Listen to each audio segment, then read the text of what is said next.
Hi, இந்த வீடியோவில் next நம்ம பார்க்க போகிறது 10th ஹிஸ்ட்ரியில் லெசன் 6. அதாவது நேஷ்னல் மூமெண்ட்டில் அடுத்த டாப்பிக்கான ஆங்கிலேயர் ஆட்சிக்கு எதிரான தொடக்க கால எழுச்சிகள். அதில் பார்த்திங்கன்னா 10th லெசன் 6 வந்து கவர் ஆகுது. லாஸ்ட்டாக நம்ம 8th ஹிஸ்ட்ரியில் பார்த்தோம். இப்போ வந்து நம்ம 10th ஹிஸ்ட்ரி பார்க்கலாம். ஸோ அதே பாயிண்ட்ஸ் தான் இருக்குது, பட் கொஞ்சம் எக்ஸ்ட்ரா பாயிண்ட்ஸு இதில் கொஞ்சம் நிறைய இருக்குது. அதை படிச்சுட்டு இது படிச்சிங்கன்னா ரொம்ப ஈஸியாக இருக்கும்.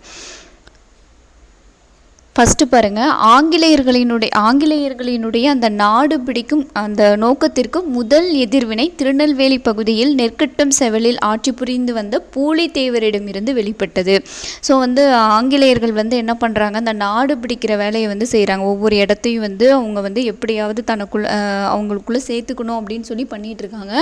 அதனுடைய ஃபஸ்ட்டு இது வந்து பார்த்திங்கன்னா திருநெல்வேலியில் நெற்கட்டும் செவல் அப்படின்ற அந்த பாளையத்தை ஆட்சி பண்ணவர் யார், நெற்கட்டும் செவல் அப்படின்ற பாளையத்தை ஆட்சி செய்தவர் யாருன்னு கூட கொஷின் கேட்கலாம். பூலித்தேவர் அவர் தான் வந்து ஃபஸ்ட்டு வந்து எதிர்ப்பை வந்து தெரிவிக்கிறாரு. ஆங்கிலேயர்கள்கிட்ட ஃபஸ்ட்டு வந்து எதிர்ப்பை தெரிவிக்கிறவர் யார் அப்படின்னா பூலித்தேவர்.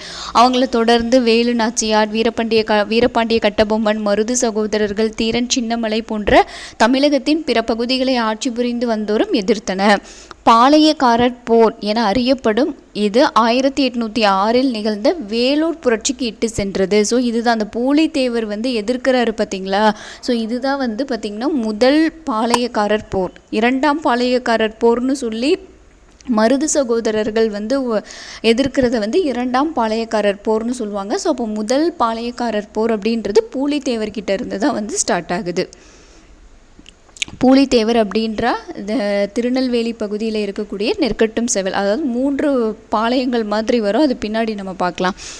பாளையங்களும் பாளையக்காரர்களும். பாளையம் என்ற சொல் ஒரு பகுதியையோ ஒரு இராணுவ முகாமையோ அல்லது ஒரு சிற்றரசையோ குறிப்பதாகும். பாளையக்காரர்கள் அதாவது ஆங்கிலேயர்கள் இவங்களை வந்து என்னன்னு சொல்கிறாங்கன்னா போலிக்கார் அப்படின்னு சொல்லி அழைக்கிறாங்க. என்ற தமிழ் சொல் இறையாண்மை கொண்ட ஒரு பேரரசுக்கு கப்பம் கட்டும் குறுநில அரசை குறிக்கிறது. அதாவது இறையாண்மை கொண்ட ஒரு பேரரசுக்கு கப்பம் வரி கட்டக்கூடிய ஒரு குறுநில அரசை வந்து குறிக்கிறது தான் இந்த பாளையக்காரர்கள். வாராங்கல்லை சார்ந்த பிரதாபருத்ரனின் ஆட்சி காலத்தில் காகித்திய அரசர் தான் வந்து என்ன பண்ணியிருக்காங்க, இந்த பாளையக்கார முறையை வந்து முதல்ல நடைமுறைப்படுத்தி அவங்களுடைய ஆட்சியில் பண்ணிட்டு இருந்திருக்காங்க. வாரங்காலை சார்ந்த பிரதாபருத்ரன் அப்படின்ற ஒரு காகித்திய மன்னன், அவர் தான் வந்து அவருடைய ஆட்சி காலத்தில் தான் இந்த பாளையக்கார முறை வந்து நடைமுறைப்படுத்தப்பட்டது. அதுக்கப்புறம் தமிழ்நாட்டில் மதுரை நாயக்கராக 1529 விஸ்வநாத நாயக்கர் அப்படின்றவர் தன்னுடைய அமைச்சர் அரியநாதருடன் உதவியோடு இந்த முறையை வந்து இந்த பாளையக்கார முறையை வந்து அறிமுகப்படுத்தினார். ஸோ இதே பாயிண்ட் தான் வந்து 8th புக்லேயும் இருக்கும். ஸோ தமிழ்நாட்டில் அறிமுகப்படுத்தியவர் விஸ்வநாத நாயக்கர். அதுக்கு முன்னாடி நடைமுறையில் இருந்த அரசு எதுன்னு கூட கொஷின் கேட்கலாம். காகத்திய அரசு, அந்த அரசில் பிரதாபருத்ரன் அவருடைய ஆட்சி காலத்தில் நடைமுறைப்படுத்தியிருக்காங்க. தமிழ்நாட்டில் வந்து பார்த்திங்கன்னா 1529 பரம்பரையாக வந்து 72 இவர் தான் வந்து என்னவா பிரிப்பார், 72 பாளையங்களை வந்து பிரித்து வந்து நியமிப்பாங்க. பாளையக்காரர்களினுடைய வேலை என்ன, வரி வசூலிப்பதிலும் நிலப்பகுதிகளை நிர்வகிப்பதிலும் வழக்குகளை விசாரிப்பதிலும் சட்டம் ஒழுங்கை பாதுகாப்பதிலும் தன்னிச்சையாக செயல்பட முடிந்தது.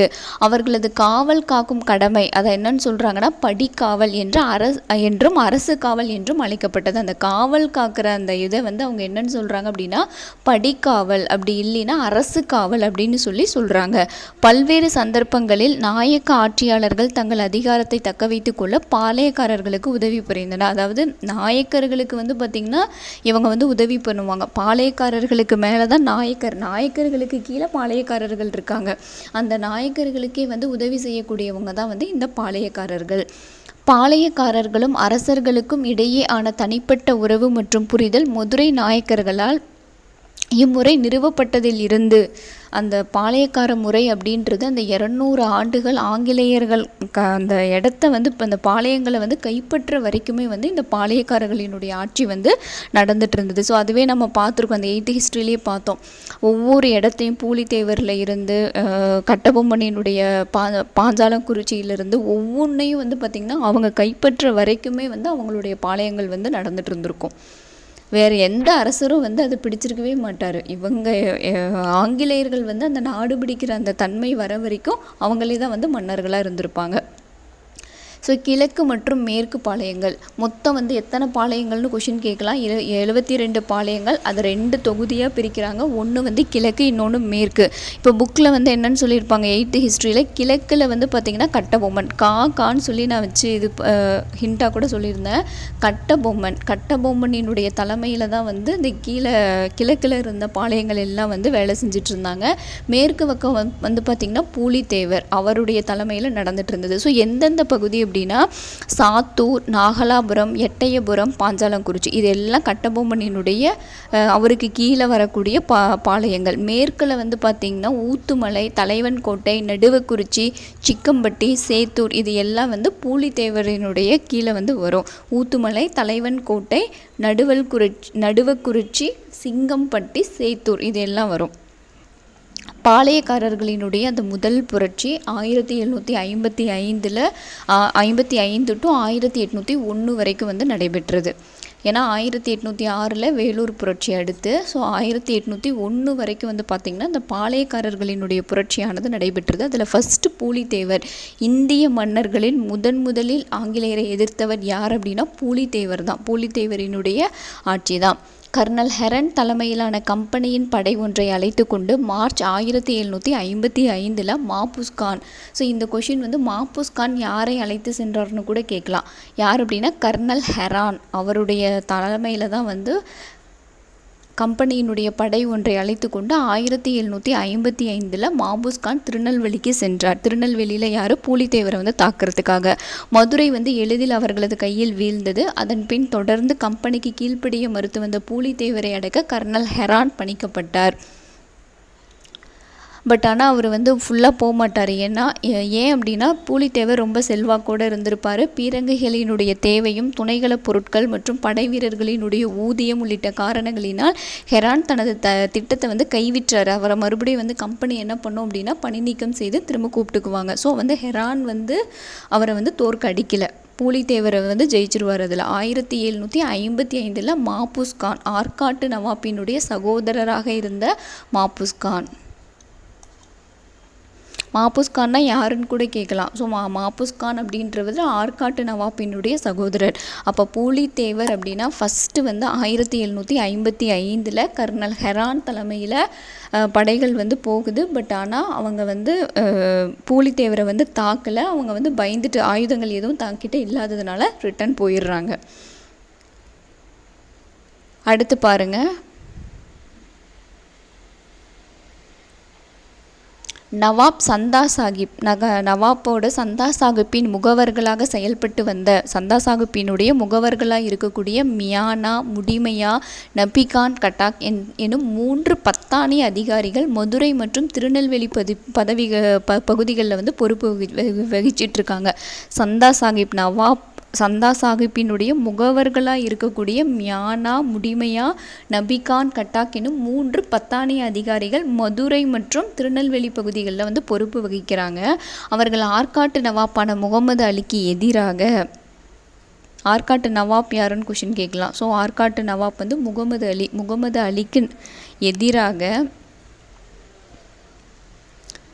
மேற்கு பாளையக்காரர்களுக்கு ஆதரவளித்தனர். ஸோ மேற்கு பாளையக்காரனா பூலித்தேவர் அவருடைய இருக்கிறவங்களுக்கு ஆதரவளிக்கிறாங்க.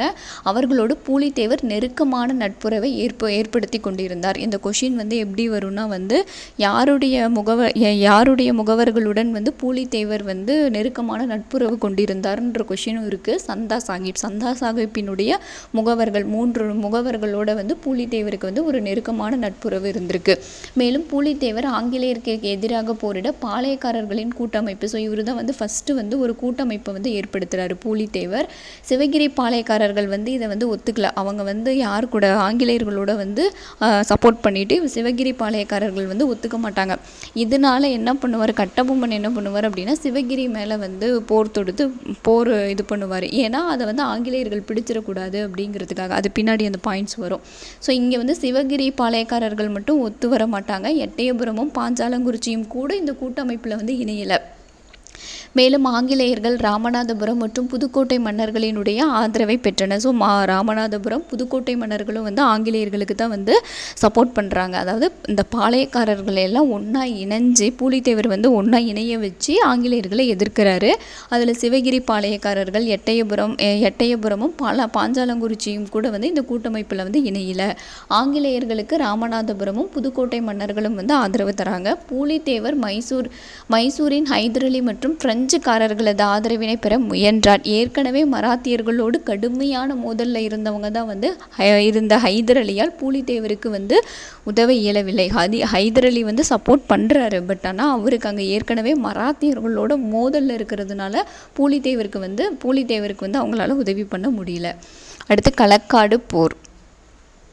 நவாப்பினுடைய கூடுதல் படைகளை மாபூஸ் கானுக்கு அனுப்பி திருநெல்வேலிக்கு செல்லும் படையை பலப்படுத்தினார். ஸோ திருநெல்வேலிக்கு மாபூஸ் கான் தலைமையில் வந்து என்ன பண்ணுறாங்க, படைகள் அனுப்புகிறாங்கன்னு சொல்லி முன்னாடி பாயிண்டில் பார்த்தோம். அதில் வந்து கூடுதல் படைகளை மாபூஸ் கானுக்கு அனுப்பி திருநெல்வேலிக்கு போக சொல்லி இது பண்ணுறாங்க. கம்பெனியின் 1000 சிப்பாய்களோடு நவாப்பால் அனுப்பப்பட்ட 600க்கும் மேற்பட்ட படை வீரர்களையும் மாபூஸ் கான் பெற்றார். ஸோ இதெல்லாம் எடுத்துகிட்டு போகிறாங்க. மேலும் அவருக்கு கர்நாடக பகுதியில் இருந்த குதிரைப்படையும் மற்றும் காலாட்படையும் ஆதரவு இருந்தது. மாபூஸ் கான் களக்காடு பகுதியில் தனது படைகளை நிலைநிறுத்தும் முன்பாக திருவிதாங்கூரினுடைய 2000 வீரர்கள் புலித்தேவரின் படைகளோடு இணைந்தனர். ஸோ வந்து திருவிதாங்கூரினுடைய 2000 வீரர்களும் பூலித்தேவரோட இணைஞ்சிடுறாங்க. அந்த சைடு வந்து மாபூஸ் கான் இருக்காரு. களக்காட்டில் நடைபெற்ற போரில் மாபூஸ் கானின் படைகள் தோற்கடிக்கப்பட்டன. ஸோ பூலித்தேவர் தான் வந்து வெற்றி பெற்றார். ஸோ அது இதே பாயிண்ட் தான் இங்கே பாயிண்ட்ஸ் கொஞ்சம் களக்காடு போர்னு தனியாக கொடுத்துட்டாங்க. மாபூஸ் கான் வந்து தோற்கடிக்கப்பட்டு பூலித்தேவர் வந்து வெற்றி பெற்றார். இது களக்காடு போரில். அடுத்து யூசப் கானும் பூலித்தேவர் தலைமையில் ஒருங்கிணைக்கப்பட்ட பாளையக்காரர்கள் எதிர்ப்பு திருநெல்வேலி பகுதியில் ஆங்கிலேயர் நேரடியாக தலையிடுவதற்கான வாய்ப்பை ஏற்படுத்தி கொடுத்தது. அதாவது இப்போ வந்து பூலித்தேவர் பாளையக்காரர்கள் எல்லாத்தையும் ஒன்றா இணைச்சிட்டாரு. அதனால் ஆங்கிலேயர்கள் என்ன பண்ணுறாங்கன்னா டைரெக்டாக திருநெல்வேலி பகுதிக்கு வந்து போர் செய்கிறாங்க. திருவிதாங்கூரின் மன்னரின் ஆதரவோடு 1756 முதல் 1763 வரையிலான காலத்தில் பூலித்தேவர் தலைமையிலான திருநெல்வேலி பாளையக்காரர்கள் நவாப்பின் அதிகாரத்தை எதிர்ப்பதையும் முழு நோக்காக கொண்டிருந்தனர். ஸோ திருவிதாங்கூர் மன்னர் வந்து பார்த்திங்கன்னா இந்த 63 வரைக்கும் தான் உதவி பண்ணுவார். கடைசியில் அவங்களும் வந்து என்ன பண்ணிடுவாங்க அப்படின்னா ஆங்கிலேயர்களோட இணைஞ்சிருவாங்க. அப்போ திருவிதாங்கூர் மன்னரின் ஆதரவு பூலித்தேவருக்கு கிடைச்சது 1856 1763 வரைக்கும். கம்பெனியாரால் அனுப்பப்பட்ட யூசப் கான் திருச்சிராப்பள்ளியில் இருந்து தான் எதிர்பார்த்த பீரங்கிகள் மற்றும் வெடிப்பொருட்கள் வந்து சேரும் வரை பூலித்தேவர் மீது தாக்குதல் தொடுக்க அவர் ஆயத்தமாக இல்லை. அதாவது ஆயுதங்கள் வர வரைக்கும் அவர் வந்து பண்ணவே இல்லை. கான் சாஹிப் என்றும் தமது மதமாற்றத்திற்கு முன்பு மருதநாயகம் என்றும் அழைக்கப்பட்டவர். இந்த யூசப் கான் அப்படின்றவர் கான் சாஹிப் என்றும் தமது மத மாற்றத்துக்கு அப்புறம் மருதநாயக்கம் அப்படின்னு சொல்லி அழைக்கப்பட்டவர் தான். இவர் வந்து பிரெஞ்சு படைகளோடு ஒரு புறமும் ஹைதர் அலி மற்றும் மராத்தியரோடு மறுபுறமும் ஆங்கிலேயர் போரில் ஈடுபட்டு கொண்டிருந்ததால் பீரங்கி படைகள் செப்டம்பர் 1760 வந்து சேர்ந்தன. யூசப் கான் நெற்கட்டும் செவலில் கோட்டையை முற்றுகையிடுவதற்காக நடத்திய தாக்குதல் 2 மாதங்கள் நீடித்தது. ஸோ வந்து இந்த நெற்கட்டும் சேவலை தான் வந்து தாக்குறாரு. ஏன்னா பூலித்தேவருக்கும் இவருக்கும் தான் வந்து போர். 2 மாதங்கள் வந்து இந்த போர் வந்து நீடிக்குது. 1761 மே 16 பூலித்தேவரின் 3 முக்கிய கோட்டைகள் நெற்கட்டும் செவல், வாசுதேவ நல்லூர் மற்றும் பனையூர் இது எல்லாமே வந்து யூசப் கானினுடைய கட்டுப்பாட்டுக்குள் வந்தது. எப்போ 1761 மறுபடியும் பூலித்தேவர் என்ன பண்ணுவாருன்னா தன்னோட இதை வந்து மறுபடியுமே வந்து கைப்பற்றுவார். எப்போ 1764 மறுபடியும் பூலித்தேவர் என்ன பண்ணுவாருன்னா நெற்கட்டும் செவலை வந்து கைப்பற்றிடுவார். பட் மறுபடியும் வந்து ஆங்கிலேயர்கள் அதை வந்து பிடிச்சிருவாங்க. ஸோ இதெல்லாம் வந்து யூசப் கான் வந்து ஆங்கில கம்பெனிக்கு வந்து சரியான வந்து இந்த தகவலெல்லாம் அளிக்காததுனால யூசப் கான் மீது நம்பிக்கை துரோகம் குற்றம் வந்து ஏற்படுத்தப்பட்ட 1764 யூசப் கான் வந்து தூக்கிலிடப்படுறாரு. ஸோ அந்த பாயிண்ட் இதில் இருக்குது. யூசப் கானையும் வந்து தூக்கிலிட்டுருவாங்க.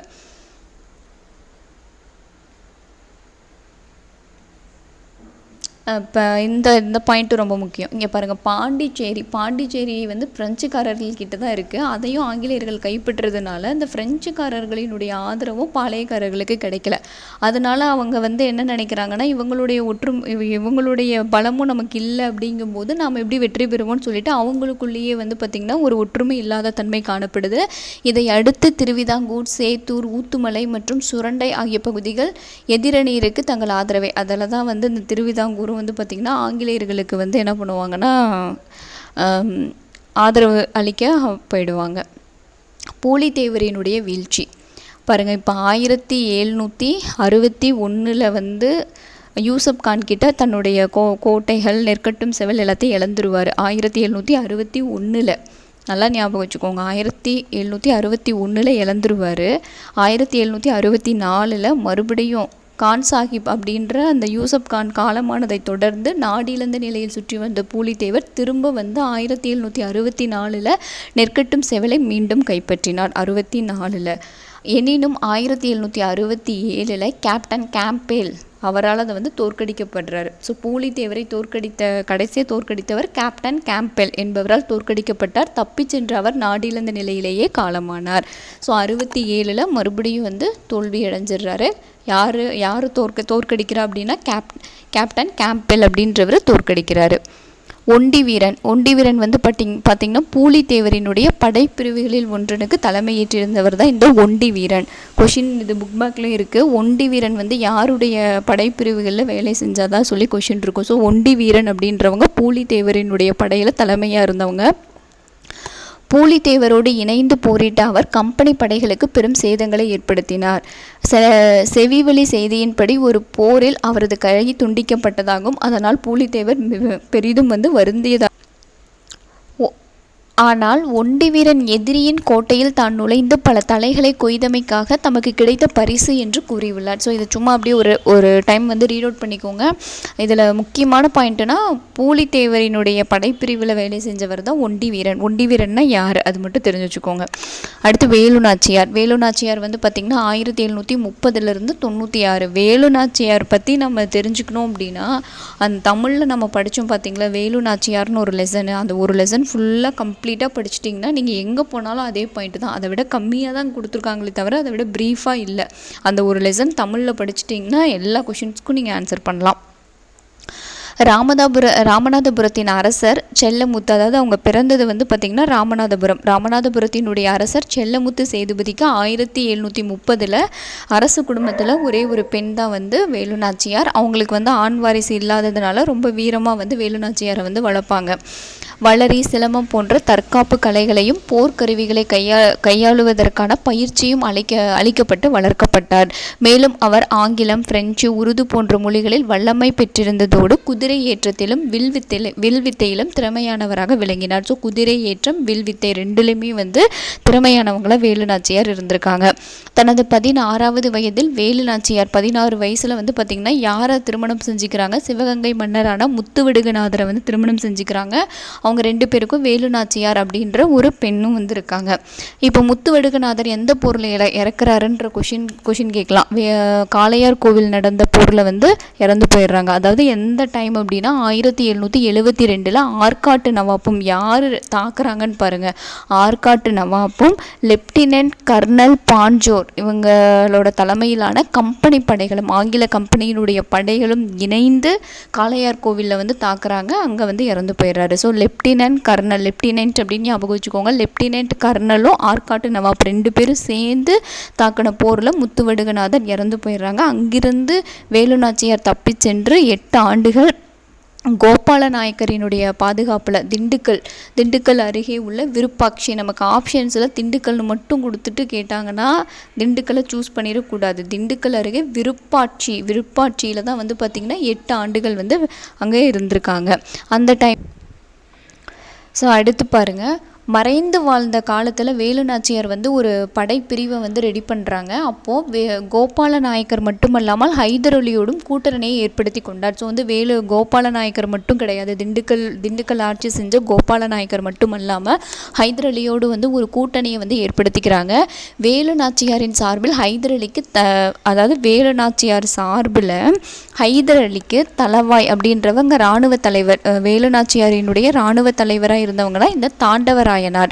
இந்த தாண்டவராயனார் வந்து ஒரு கடிதம் எழுதினார். அதில் வந்து ஆங்கிலேயரை தோற்கடிக்கும் பொருட்டு நீங்கள் வந்து எங்களுக்கு வேலு நாச்சியாருக்கு என்ன பண்ணணும், 5000 காலாட்படைகளையும் 5000 குதிரைப்படைகளும் அனுப்பும்படி வந்து அவர் வந்து கடிதத்தில் ஹைதர் அலிக்கு வந்து அனுப்புகிறாங்க. வேலு நாச்சியார் வந்து உருது மொழியில் தனக்கு கிழக்கிந்திய கம்பெனியோடு இருந்த பிணக்குகளை கடிதத்தில் விவரித்திருந்தார். ஸோ உருது மொழியில் எழுதுனதுனால அவருக்கு ஒரு கொஞ்சம் ஒரு சாஃப்ட் கார்னர்னால அவர் வந்து என்ன பண்ணுவார், படைகளை வந்து அனுப்புவார். விருப்பாட்சியில் பாளையக்காரரான கோபால நாயக்கர், விருப்பாட்சியினுடைய பாளையக்காரர் தான் வந்து இந்த கோபால நாயக்கர். கோபால நாயக்கரை தலைவராக கொண்ட திண்டுக்கல் கூட்டமைப்பில் மணப்பாறையின் லக்ஷ்மி நாயக்கரும் தேவதானப்பட்டியின் பூஜை நாயக்கரும் இடம்பெற்றிருந்தனர். ஸோ இவங்களோட கூட்டமைப்பில் 2 நாயக்கர்கள், லக்ஷ்மி நாயக்கரும் மணப்பாறையினுடைய லக்ஷ்மி நாயக்கரும் தேவதானப்பட்டியின் பூஜை நாயக்கரும் இடம்பெற்றிருந்தனர். தனது நட்பை வெளிப்படுத்தும் விதமாக ஒரு நல்லுறவு குழுவை அனுப்பி வைத்த திப்பு சுல்தானால் கோபால நாயக்கர் ஈர்க்கப்பட்டார். ஸோ வந்து திப்பு சுல்தானையும் வந்து பார்த்திங்கன்னா ஒரு நல்லுறவு குழுவை வந்து அனுப்பி வச்சதுனால திப்பு சுல்தானால் கோபால நாயக்கர் வந்து ஈர்க்கப்படுறாரு. கோயம்புத்தூரை மையமாக கொண்டு பிரிட்டிஷாரை எதிர்த்த அவர் பின் நாட்களில் கட்டபொம்மனின் சகோதரரான ஊமைத்துறையோடு இணைந்தார். ஸோ திப்பு சுல்தானாலேயும் வந்து ஈர்க்கப்பட்டிருக்காரு. அதே மாதிரி கோயம்புத்தூரை மையமாக கொண்டு பிரிட்டிஷாரை எதிர்த்த அவர் பின் நாட்களில் கட்டபொம்மனின் சகோதரரான ஊமைத்துறையோடும் இணைந்தார். ஸோ ஊமைத்துறையோடையும் வந்து இணைஞ்சிருக்காரு. அவர் உள்ளூர் விவசாயிகளின் ஆதரவுடன் ஆனைமலையில் கடும் போர் புரிந்தார். ஆயினும் பிரிட்டிஷ் படைகளால் 1801 வந்து அவர் வெற்றி கொள்ளப்பட்டார்.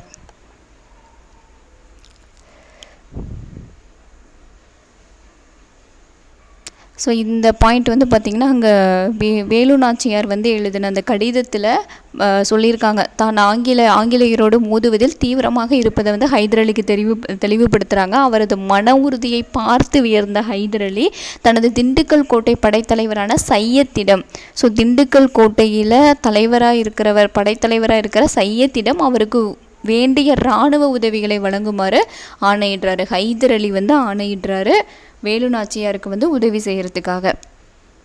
கோபால நாயக்கர் மற்றும் ஹைதர் அலியின் இராணுவ உதவியோடு அவர் சிவகங்கையை மீண்டும் கைப்பற்றினார். ஸோ வந்து கோபால நாயக்கர், ஹைதர் அலி, மருது சகோதரர்கள் இவங்க எல்லாருனாலையும் தான் வந்து அவங்க என்ன பண்ணுவாங்க, சிவகங்கையை வந்து கைப்பற்றுவாங்க. மருது சகோதரர்களின் உதவியினால் அவர் அரசியாக முடிசூட்டி கொண்டார். ஸோ மருது சகோதரர்கள் ரொம்ப இம்பார்ட்டன்ட், சின்ன மருது பெரிய மருது. ஸோ அவங்களோட உதவியோடு வந்து இவங்க மறுபடியும் அரசி ஆகுறாங்க. இந்திய நாட்டில் பிரிட்டிஷ் காலனி ஆதிக்க அதிகாரத்தை எதிர்த்த முதல் பெண் ஆட்சியாளர் அல்லது அரசி என்ற பெருமை வேலு நாச்சியாருக்கே உரியது. இதில் வந்து பார்த்திங்கன்னா இன்னும் 2 பேர், குயிலி உடையாள்னு சொல்லி 2 பெண்கள்.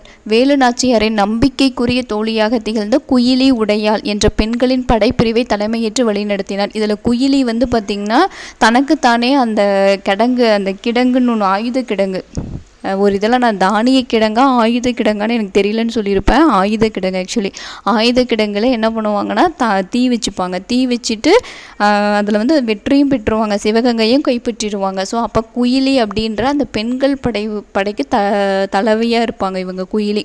ஸோ இவங்க ஒரு பாராட்டுக்குரியவங்க. இந்த உடையாள் அப்படின்றவங்க ஒரு மேய்த்தல் தொழிலை செய்யக்கூடியவங்க.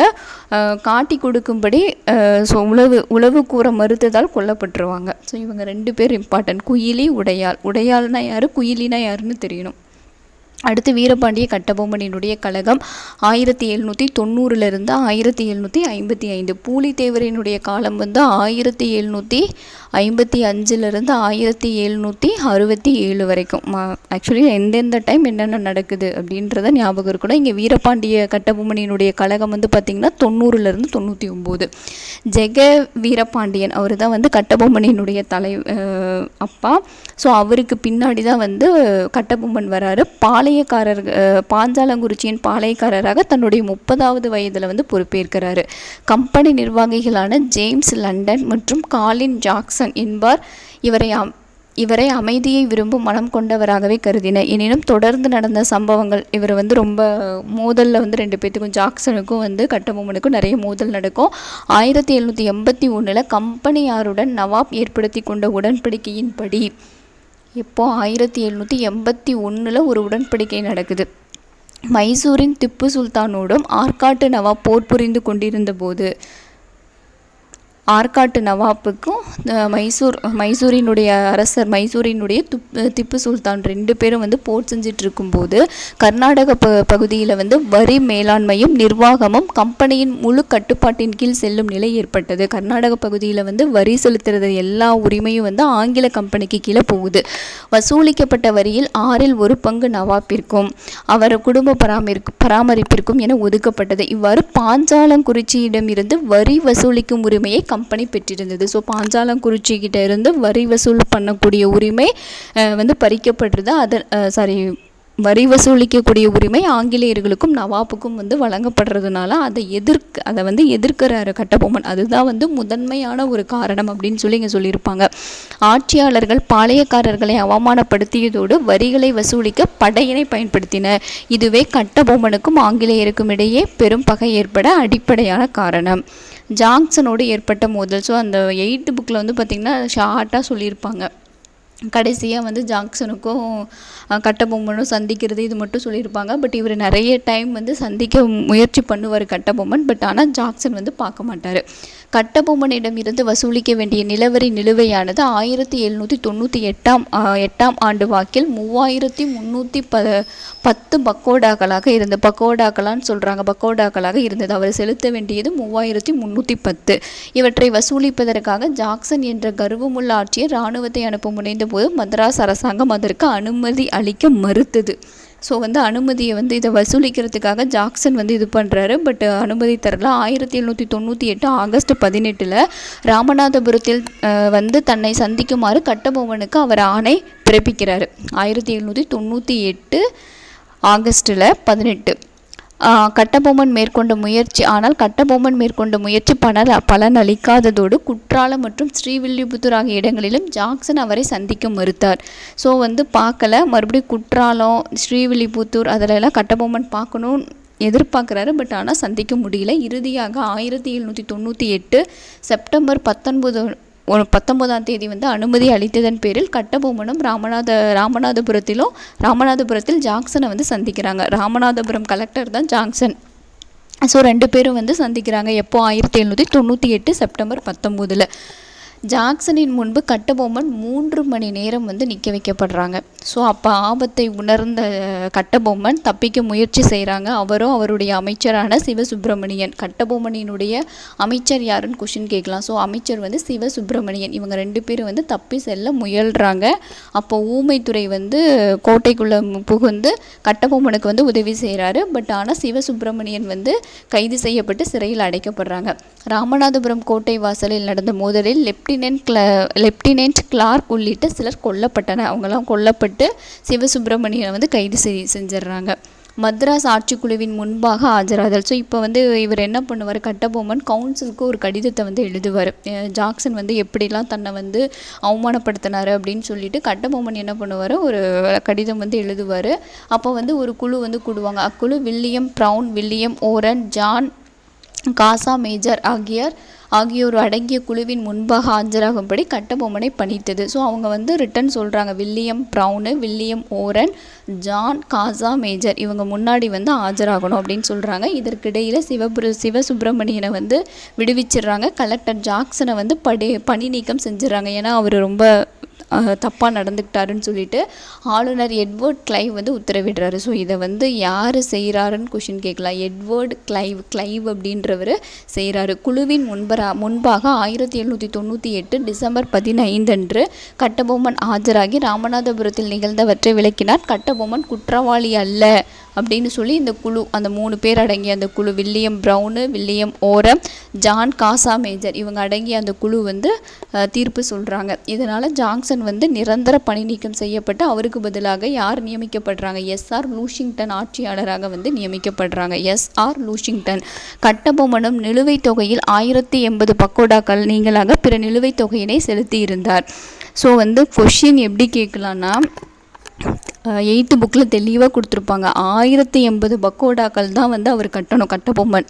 இதில் வந்து 3310ன்னு சொல்லி கொடுத்துருக்காங்க. அது வந்து தப்பான தகவலாக இருக்கும். அவங்க சரி பார்த்ததில் 1080 பக்கோடாக்கள் தான் அவர் வந்து கட்ட வேண்டிய தொகை. கொஷின் கேட்டாங்கன்னா 1080 ரூபாய் தான் நம்ம வந்து போடணும்.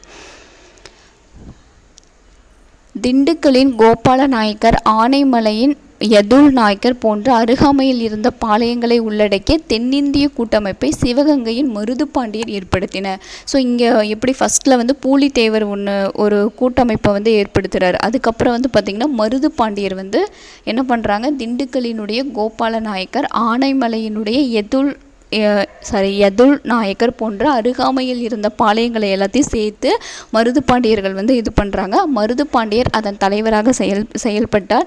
திருச்சிராப்பள்ளி அறிக்கை தயாரிக்கப்பட்டது. ஸோ திருச்சிராப்பள்ளி பிரகண்டனம் அல்லது திருச்சிராப்பள்ளி அறிக்கையை வெளியிட்டவர் யாருன்னு கேட்கலாம். ஸோ மருது பாண்டியர்கள் தான். இக்கூட்டமைப்பு கட்டபொம்மனுக்கு ஒரு ஆர்வத்தை தூண்டியது. மருது சகோதரர்களை கட்டபொம்மன் சந்திப்பதை ஆட்சியர் லூஷிங்டன் தடுக்க முயன்றார். ஆனால் மருது சகோதரர்களும் கட்டபொம்மனும் இணைந்து ஆங்கிலேயரை எதிர்ப்பது என்று முடிவு செய்தார்கள். ஸோ மருது சகோதரர்கள் கட்டபொம்மன் 2 பேரும் இணைஞ்சு எதிர்க்க வந்து ட்ரை பண்ணுறாங்க. பட் சிவகிரி பாளையக்காரர்கள் ஒத்து வரல. அதனால தான் சிவகிரியை வந்து என்ன பண்ணுவார், சிவகிரியை வந்து கட்டபொம்மன் வந்து தாக்கி அந்த சிவகிரியை வந்து எடுத்துக்குவார். அவர் அதற்கு மறுத்தார். அதனால் சிவகிரியை நோக்கி கட்டபொம்மன் முன்னேறினார். ஆனால் சிவகிரி பாளையத்தினர் கம்பெனிக்கு கப்பம் கட்டி வந்தனர். அதனால் கட்டபொம்மனின் சிவகிரி நோக்கிய படை நகர்வை தங்களுக்கு விடப்பட்ட சவாலாகவே கம்பெனியினர் கருதினர். அதனால் இவங்க என்ன பண்ணுறாங்க, திருநெல்வேலி பக்கம் வந்து படையை வந்து செலுத்துகிறாங்க. பாஞ்சாலங்குறிச்சி முற்றுகை. ஸோ இவங்க சிவகிரியை வந்து கைப்பற்ற நினச்சிட்டு கட்டபொம்மன் வந்து சிவகிரியை நோக்கி படையை செலுத்துகிறாருன்னொன்னே இவங்க பாஞ்சாலங்குறிச்சிக்கு வந்து செலுத்துவாங்க. 1799 மദ്രാஸில் இருந்த வெள்ளசி பிரபு திருச்சிராப்பள்ளி, தஞ்சாவூர் மற்றும் மதுரை ஆகிய பகுதிகளில் நிறுத்தி வைக்கப்பட்டிருந்த படைகளை திருநெல்வேலியை நோக்கி செல்ல உத்தரவிட்டார். ஸோ எல்லாத்தையும் வந்து என்ன சொல்கிறாருன்னா, திருநெல்வேலி நோக்கி போங்க. படைகளுக்கு மேஜர் பானர்மன். ஸோ இந்த பாஞ்சாலங்குறிச்சி இதுக்கு வந்து பார்த்திங்கன்னா யார் தலைவர் அப்படின்னா பானர்மென் அப்படின்றவர் தான் வந்து தலைவர். திருவிதாங்கூர் படைகளும் பிரிட்டிஷ் படைகளோடு இணைந்தன. பாருங்கள், திருவிதாங்கூர் அங்கே வந்து பூலித்தேவருக்கு திருவிதாங்கூர் மன்னர் சப்போர்ட் பண்ணியிருக்காரு. பட் இப்போ வந்து பார்த்திங்கன்னா கட்டபொம்மன் மருது சகோதரர்கள் எல்லாம் இணையும் பொழுது இவர் வந்து சப்போர்ட் பண்ணல. திருவிதாங்கூர் படைகளும் பிரிட்டிஷ் படைகளோடு வந்து இணைஞ்சிடுறாங்க. கட்டபொம்மனை சரணடைய கோரி நிபந்தனை அன்று 1799 செப்டம்பர் 1 நிபந்தனை 1 வழங்கப்பட்டது. 1779 சொல்கிறாங்க. கட்டபொம்மனின் பிடிக்கொடுக்காத பதிலால் மேஜர் பானர்மன் தான் இதில் முக்கியம். கோட்டையை தாக்கினார். பானர்மன் செப்டம்பர் 5 அன்று முழு படைகளையும் பாஞ்சாலங்குறிச்சியில் கொண்டு வந்து நிறுத்தினார். ஸோ அந்த கோட்டையில் வந்து எல்லா செய்தி தொடர்புகளும் வந்து துண்டிக்கப்படுது. பானர்மன் என்ன பண்ணுறாரு, ராமலிங்கர் அப்படின்னு ஒருத்தரை வந்து என்ன பண்ணுறாரு, தூதனுப்பி கட்டபொம்மனை சரணடையுமாறு கேட்டுக்கொண்டார். ஆனால் சரணடையில மறுத்தார். கோட்டையின் ரகசியங்கள் அனைத்தையும் ராமலிங்கர் சேகரித்தான். அவரது அறிக்கையை அடிப்படையாக கொண்டு பானர்மன் தாக்குதல் உத்திகளை வடிவமைத்தார். கல்லர்பட்டியில் நடைபெற்ற மோதலில் சிவசுப்பிரமணியார் கைது செய்யப்பட்டார். கல்லர்பட்டியில் நடைபெற்ற மோதலில் தான் வந்து சிவசுப்பிரமணியன், அதாவது கட்டபொம்மனினுடைய அமைச்சர் வந்து கைது செய்யப்படுறாங்க. மறுபடியும் புதுக்கோட்டைக்கு கட்டபொம்மன் வந்து தப்பிச்சுட்டு போகிறாரு. எட்டயபுரம் மற்றும் புதுக்கோட்டை அரசர்களால் துரோகம் இழைக்கப்பட்ட கட்டபொம்மன், எட்டயபுரம் புதுக்கோட்டை இவங்க நார்மலாகவே வந்து ஆங்கிலேயர்களுக்கு தான் சப்போர்ட் பண்ணிட்டு இருந்தாங்க. அவங்களால துரோகம் இழைக்கப்பட்ட கட்டபொம்மன் இறுதியில் பிடிபட்டார். சிவசுப்பிரமணியன் வந்து பார்த்திங்கன்னா நாகலாபுரத்தில் வந்து தூக்கிலிடப்பட்டுருவார். ரொம்ப முக்கியம், சிவசுப்பிரமணியம் நாகலாபுரம். இவர் கட்டபொம்மன் வந்து பார்த்திங்கன்னா கயத்தாறு, திருநெல்வேலிக்கு மிக அருகே உள்ள கயத்தாரின் பழைய கோட்டைக்கு முன்பாக இருந்த புளிய மரத்தில் பாருங்கள், புளிய மரத்தில் சக பாளையக்காரர்களின் முன்னிலையில் கட்டபொம்மன் தூக்கிலிடப்பட்டார். மற்ற பாளையக்காரர்கள் முன்னாடியே வந்து தூக்கிலிடப்பட்டார். கயத்தாறில் ஒரு புளிய மரத்துக்கு அடியில். ஸோ ஸோ இவர் வந்து ஒத்துப்பார், சுமத்தப்பட்ட பழிகள் எல்லாம் உண்மை அப்படின்னு சொல்லி இது பண்ணுவார். ஸோ அப்போ வந்து கட்டபொம்மன் அப்படின்னாவே பாணர்மென்னினுடைய விசாரணை, அவருடைய படைகளினுடைய தாக்குதல்னால தான் வந்து பாஞ்சாலங்குறிச்சியானது கைப்பற்றப்படும். அடுத்து மருது சகோதரர்கள். பெரிய மருது என்ற வெள்ளை மருது மற்றும் அவரது தம்பியான சின்ன மருது ஆகிய இருவரும் சிவகங்கையின் முத்துவடுகநாதரின் திறமையான படைத்தளபதிகள். முத்துவடுகநாதர் இல்லைனா வேலுநாச்சியாரினுடைய சில படைத்தளபதிகள் அப்படின்னாவே மருது சகோதரர்கள் தான். பெரிய மருது சின்ன மருது 2 பேரும் 1748 1801 வரைக்கும் பெரிய மருது, அடுத்து 53 801 வரைக்கும். ஸோ 2 பேருமே ஒரே இடத்துல தான் வந்து இவங்களையும் வந்து தூக்கிலிடுவாங்க. காளையார் கோவில் போவில் முத்துவடுகநாதர் இறந்த பின் வேலு நாச்சியாருக்கு அரசுரிமை மீட்டு கொடுக்க மருது சகோதரர்கள் அரும்பாடுபட்டனர். ஸோ மறுபடியும் சிவகங்கையை வந்து மீட்டு வந்து கொடுக்கணும் அப்படின்றதுல ரொம்ப அரும்பாடுபட்டவங்க. 18ஆம் நூற்றாண்டின் கடைசி ஆண்டுகளில் மருது சகோதரர்கள் பிரிட்டிஷ்காரரை எதிர்க்க திட்டமிட்டனர். கட்டபொம்மனின் இறப்பிற்கு பின்னர் அவரது சகோதரர் ஊமைத்துறையோடு இணைந்து பணியாற்றினர். ஊமைத்துறை இவங்கெல்லாம் கொஞ்சம் வந்து பாதுகாப்பு கொடுப்பாங்க. ஊமைத்துறைக்கு வந்து மருது சகோதரர்கள் பாதுகாப்பு வந்து கொடுப்பாங்க. மருது சகோதரர்களினுடைய கழகம் இதுதான் வந்து 2வது பாளையக்காரர் போர். முதல் பாளையக்காரர் போர் அப்படின்றது பூலித்தேவர் ஆரம்பித்தது தான் அது முதல் பாளையக்காரர் போர். இது வந்து 2வது மருது சகோதரர்களினுடைய கழகம் வந்து பார்த்திங்கன்னா 2வது பாளையக்காரர் போர். கட்டபொம்மனினுடைய கழகம் 1799 அவர் தூக்கிலிடப்பட்டு அவருடைய கழகம் முடிக்கப்பட்டது. அதுக்கப்புறம் 1800 மீண்டும் கழகம் பிடித்தது. பிரிட்டிஷ்காரரின் குறிப்புகளில் இது 2வது பாளையக்காரர் போர் அப்படின்னு சொல்லி அழைக்கிறாங்க. இப்போரானது சிவகங்கையின் மருது பாண்டியர், திண்டுக்கல்லினுடைய கோபால நாயக்கர், மலபாரினுடைய கேரளவர்மா, மைசூரின் கிருஷ்ணப்பா மற்றும் துண்டாஜி ஆகியோர் அடங்கிய கூட்டமைப்பால் வழிநடத்தப்பட்டது. ஸோ இவங்கெல்லாம் இணைஞ்சு கோபால நாயக்கர்னாவே திண்டுக்கல் யார் என்னென்ன இதுன்னு பிளேஸ்ன்னு தெரிஞ்சுக்கணும். மலபார்னா கேரளவர்மா, மைசூர்னா கிருஷ்ணப்பா மற்றும் தூண்டாஜி இவங்க எல்லாத்தோட கூட்டமைப்பில் இந்த 2வது பாளையக்கார போரானது வழிநடத்தப்படுது. விருப்பாட்சியில் ஏப்ரல் 1800 சந்தித்து அவர்கள் கம்பெனியாருக்கு எதிராக கிளர்த்தெழுக்க முடிவெடுத்தார்கள். கோயம்புத்தூரில் ஜூன் 1800 ஏற்பட்ட எழுச்சி அதிவேகமாக ராமநாதபுரத்திற்கும் மதுரைக்கும் பரவியது. ஸோ ஃபஸ்ட்டு கோயம்புத்தூரில் தான் இந்த எழுச்சி ஏற்படுது. கோயம்புத்தூரில் ஜூன் 1800 ஏற்பட்ட எழுச்சி ராமநாதபுரம், மதுரை எல்லா இடத்துலையும் வந்து இந்த புரட்சியானது பரவுது. இதெல்லாம் புரிஞ்சுக்கிட்டு அந்த ஆங்கில கிழக்கிந்திய கம்பெனி என்ன பண்ணுறாங்க, மைசூரின் கிருஷ்ணப்பா மீதும் மலபாரின் கேரளவர்மா மீதும் இன்ன பிறர் மீதும் போர் தொடுக்க போவதாக அறிவித்தார்கள். கோயம்புத்தூர், சத்தியமங்கலம் மற்றும் தாராபுரம் ஆகிய பகுதிகளின் பாளையக்காரர்கள் பிடிக்கப்பட்டு தூக்கிலிடப்பட்டார்கள். ஸோ இதெல்லாம் சும்மா ரீட் பண்ணிக்கிட்டா போதும். அடுத்து நெக்ஸ்ட் பாயிண்ட் பாருங்கள். கட்டபொம்மனினுடைய சகோதரர்கள் யார் ஊமைத்துறையும் செவத்தையாவும். ஸோ இவங்க 2 பேரும் பிப்ரவரி 1801 பாளையங்கோட்டை சிறையில் வந்து வச்சுருப்பாங்க ஆங்கிலேயர்கள். அவங்க அங்கேருந்து கமுதிக்கு தப்பிச்சு போயிடுவாங்க. இதை தெரிஞ்சு சின்ன மருது வந்து அடைக்கலம் கொடுப்பார். அதாவது தன்னுடைய தலைநகரமாக இருக்கக்கூடிய சிறுவயலில் கொண்டு போயிட்டு இவங்க 2 பேரையும் வந்து சின்ன மருது வந்து அடைக்கலம் கொடுப்பாரு.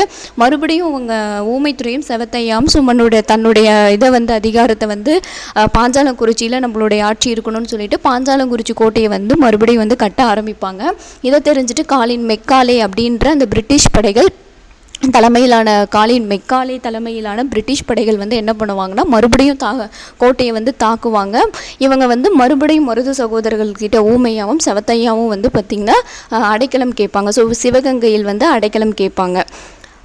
தப்பித்து ஓடியவர்களை இவங்க 2 பேரும் தப்பிச்சு போயிட்டாங்க இல்லைங்களா. ஸோ இவங்க 2 பேரையும் வந்து ஒப்படைக்கும்படி மருது சகோதரர்கள் கிட்ட ஆங்கிலேயர்கள் சொல்லுவாங்க. பட் அவங்க வந்து மறுத்ததுனால கர்னல் அக்னியும் கர்னல் இன்னஸும் மருது சகோதரர்கள் இருக்கக்கூடிய அந்த சிவகங்கையை நோக்கி படை நடத்தி செல்வாங்க. ஸோ இவங்களை ஒப்படைக்க மாட்டேன்னு சொன்னதுனால கர்னல் அக்னியும் கர்னல் இன்னஸும் வந்து என்ன பண்ணுவாங்கன்னா சிவகங்கையை நோக்கி வந்து படையை வந்து நடத்துவாங்க.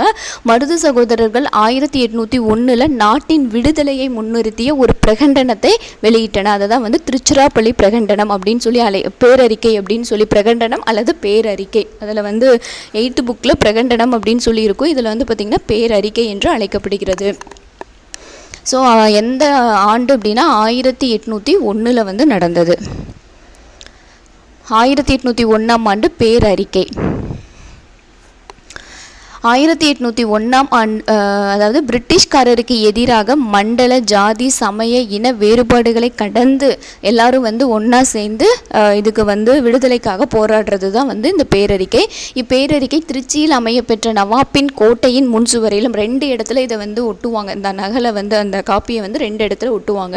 ஒன்று வந்து பார்த்திங்கன்னா நவாப்போட திருச்சி கோட்டையினுடைய நவாப்பினுடைய கோட்டையினுடைய முன்சுவரிலும், இன்னொன்று ஸ்ரீரங்கம் கோவிலில், 2லேயும் வந்து பார்த்திங்கன்னா ஒட்டி அதை வந்து பிரகடனப்படுத்துவாங்க. ஸோ நம்மலாம் வந்து விடுதலைக்காக போராடணும் அப்படின்னு சொல்லி மக்கள்கிட்ட வந்து பரப்புவாங்க. ஆங்கிலேயருக்கு எதிராக செயல்பட விளைந்த தமிழக பாளையக்காரர்கள் பலரும் ஒன்று திரண்டனர். சின்னமருது ஏறத்தாழ 20,000 ஆட்களை ஆங்கிலேயர்களுக்கு எதிராக திரட்டினார். ஸோ ஒரு 20,000 பேரை சின்னமருது தான் வந்து ஆக்சுவலி இதில் ரொம்ப ஃபேமஸ். சின்னமருது வந்து பார்த்திங்கன்னா எல்லாத்தையும் வந்து திரட்டுறாரு. வங்காளம், சிலோன், மலேயா ஆகிய இடங்களில் நிறுத்தி வைக்கப்பட்டிருந்த பிரிட்டிஷ் படைகள் விரைந்து வந்தன. இதே பாயிண்ட்டு தான் 8ல் இருக்கும். வங்காளம், சிலோனு, மலேயானா மலேசியா, இதிலிருந்து படைகள் வருது. புதுக்கோட்டையும் எட்டயபுரம், இவங்க 2 பேருமே வந்து எப்பயுமே ஆங்கிலேயர்களுக்கு தான் வந்து சப்போர்ட்டு. ஸோ வந்து புதுக்கோட்டை, எட்டயபுரம் மற்றும் தஞ்சாவூர் அரசர்கள் பிரிட்டிஷாருடன் கைகோர்த்தன. ஆங்கிலேயரினுடைய அந்த பிரித்தாளும் கொள்கையினால் பாளையக்காரர்களுக்கிடையே வந்து பிரிவினையை வந்து ஏற்படுத்துச்சு. அதாவது ஒருத்தரை ஒரு விதமாகவும் இன்னொருத்தரை இன்னொரு விதமாகவும் அவங்க அந்த மக்களுக்குள்ளேயே நடத்தினதுனால இவங்களுக்குள்ளேயே ஒரு பிரிவினை வந்து ஏற்படுது. ஒரு ஒற்றுமையாக வந்து இவங்க இல்லை. நெக்ஸ்ட்டு சிவகங்கையினுடைய வீழ்ச்சி. மருது சகோதரர்கள் வந்து என்ன ஆனாங்க? ஆங்கிலேயர்கள் 1801 தஞ்சாவூரிலும் திருச்சியிலும் இருந்த கலகக்காரர்களை தாக்கினார்கள். தஞ்சாவூர், திருச்சி. கலகக்காரர்கள் பிரான்மலையிலும் காளையார் கோவிலிலும் தஞ்சம் புகுந்தன. அவர்கள் பிரிட்டிஷ் படைகளால் மீண்டும் தோற்கடிக்கப்பட்டன. ஸோ காளையார் கோவிலில் மறுபடியும் வந்து தோற்கடிக்கப்படுறாங்க. கழகம் தோற்றதால் 1801 சிவகங்கை இணைக்கப்பட்டது. ஸோ காளையார் கோவில்னாவே வந்து சிவகங்கை தானே. ஸோ வந்து சிவகங்கை வந்து மறுபடியும் வந்து ஆங்கிலேயரோடு இணைக்கப்பட்டது. ராமநாதபுரத்தின் அருகே அமைந்த திருப்பத்தூர் கோட்டையில் 1801 அக்டோபர் 24 அன்று மருது சகோதரர்கள் தூக்கிலிடப்பட்டார்கள். ஸோ மருது சகோதரர்கள் எங்கே வந்து இறந்து போகிறாங்க அப்படின்னா திருப்பத்தூர் கோட்டை, ராமநாதபுரத்தில் இருக்கக்கூடிய திருப்பத்தூர் கோட்டையில் இவங்க வந்து தூக்கிலிடப்படுறாங்க. ஸோ ஒவ்வொருத்தரும் எங்கெங்கே, ஊமைத்துறையும் செவத்தையாவும் வந்து பார்த்திங்கன்னா பாஞ்சாலங்குறிச்சி, சிவசுப்பிரமணியம் நாகலாபுரம், கட்டபொம்மன் கயத்தாறு, மருது சகோதரர்கள் ராமநாதபுரத்தில் இருக்கக்கூடிய திருப்பத்தூர் கோட்டையில் தூக்கிலிடப்படுறாங்க. அடுத்து பாருங்கள், ஊமைத்துறையும் செவத்தையாவும் இவங்க அக்டோபர்னால் மருது சகோதரர்கள். அடுத்து நவம்பரில் வந்து பார்த்திங்கன்னா 1801 ஊமைத்துறையும் செவத்தையாவும் பிடிக்கப்பட்டு 1801 நவம்பர் 16 பாஞ்சாலங்குறிச்சியில் தலை துண்டிக்கப்பட்டன. ஆக்சுவலாக அதில் வந்து தூக்கில் போட்ட மாதிரி இருக்கும், இதில் வந்து தலை துண்டிக்கப்பட்டதுன்னு சொல்லி போட்டிருக்காங்க. கலகக்காரர்களில் 73 பேர் பிடிக்கப்பட்டு மலேயாவின் பினாங்கிற்கு நாடு கடத்தப்பட்டார்கள். ஸோ வந்து நாடு கடத்துகிறாங்க 73 பேரை. பாளையக்காரர்கள் வீழ்ச்சி அடைந்தாலும் அவர்களது வீரமும் தியாகமும் எதிர்கால சந்ததிகளை ஈர்ப்பதாக அமைந்தது. இதனால் மருது சகோதரர்களினுடைய இந்த கழகத்தை வந்து தென்னிந்திய புரட்சி அப்படின்னு சொல்லி அழைக்கிறாங்க. தென்னிந்திய புரட்சினா என்னன்னு சொல்லி கூட கொஷின் கேட்கலாம். மருது சகோதரர்களினுடைய கழகம் தான் வந்து தென்னிந்திய புரட்சி. அடுத்து கர்நாடக உடன்படிக்கை 1801 1799 மற்றும் இந்த இடைப்பட்ட காலத்தில் பாளையக்காரர்களின் கழகம் அடக்கப்பட்டதன் விளைவு தமிழகத்தில் இருந்த அனைத்து உள்ளூர் குடித்தலைமையினரின் எண்ணங்களையும் நீர்த்து போக செய்தது. 1801 ஜூலை 31 ஏற்பட்ட கர்நாடக உடன்படிக்கை விதிகளின்படி பிரிட்டிஷ்காரர் நேரடியாக தமிழகத்தின் மீது தங்கள் கட்டுப்பாட்டை ஏற்படுத்தியதோடு பாளையக்காரர் முறையும் முடிவுக்கு வந்தது. ஸோ கொஷின் வந்து பாளையக்காரரினுடைய அந்த முறை எப்போ முடிவுக்கு வந்தது அப்படின்னா 1801 அதுலேயே முடிஞ்சிருச்சு. 1801 ஜூலை 31 கர்நாடக உடன்படிக்கையின்படி டைரெக்டாக அவங்க வந்து நம்மளை ரூல் பண்ணுவாங்க அப்படின்றத வந்து ஏற்படுத்திட்டு பாளையக்கார முறையும் வந்து அதோட ஒழிச்சிடுறாங்க. அடுத்து தீரன் சின்னமலை, தீர்த்தகிரி அப்படின்னு அழைக்கப்பட்ட அவர் தீர்த்தகிரி, அதை தான் வந்து தீரன் அப்படின்னு சொல்லுவாங்க. தீரன் 1756 பிறந்தார்.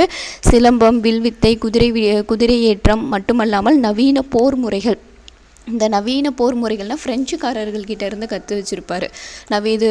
நவீன போர் முறைகளையும் கற்று தேர்ந்தார். கொங்கு பகுதியில் குடும்ப மற்றும் நில பிரச்சனைகளுக்கு தீர்வு வழங்குதல் போன்ற செயல்களில் ஈடுபட்டு வந்தார். அப்பகுதி மைசூர் சுல்தான் திப்பு சுல்தான் அவரோட கட்டுப்பாட்டில் வந்து இருந்தது.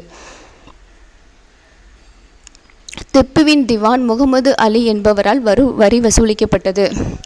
ஒருமுறை திவான் வசூலிக்கப்பட்ட வரிப்பணத்தோடு மைசூருக்கு திரும்பிக் கொண்டிருந்த போது தீர்த்தகிரி அவரை வழிமறித்து வரிப்பணம் முழுவதையும் பறித்து கொண்டார். இவர் முகமது அலியிடம் சிவமலைக்கும் சென்னிமலைக்கும் இடையே இருந்த சின்ன மலையை வரிப்பணத்தை பிடுங்கி கொண்டதாக சுல்தானுக்கு போய் சொல் என்று அறிவுறுத்தினார். அதன் பிறகு தீரன் சின்னமலை என்று அவர் அழைக்கப்பட்டார்.